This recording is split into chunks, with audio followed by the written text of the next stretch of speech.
our Prime Minister, Musalia Mudavadi, CSS, members of parliament, senators, and our governors around.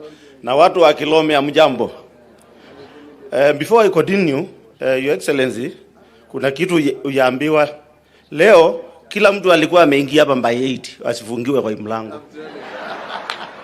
Hiyo uyaambiwa. So, Your Excellency, our President, I want to be very brief. And before I make my remark, let me introduce all the members of parliament by just upstanding so that you can be recognized. MPs, members of parliament. Asanteni sana. Mnaweza keti. Ama mnataka kuongea? Asanteni sana. Thank you. To the chair, education committee, karibu sana. Now, even the TSC fraternity is here. Just feel welcomed. I want to make very few remarks. First, Your Excellency, from 2013, you have put all your effort to this concert City.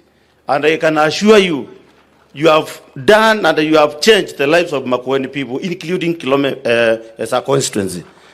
As we speak, I have over 500 young men who have been employed here from Kilome constituency, and it even made me to be elected again this time. Your Excellency, what I have in my mind is that I know you move very fast and you understand the needs of our people. Phase 1 has been done and it is completed.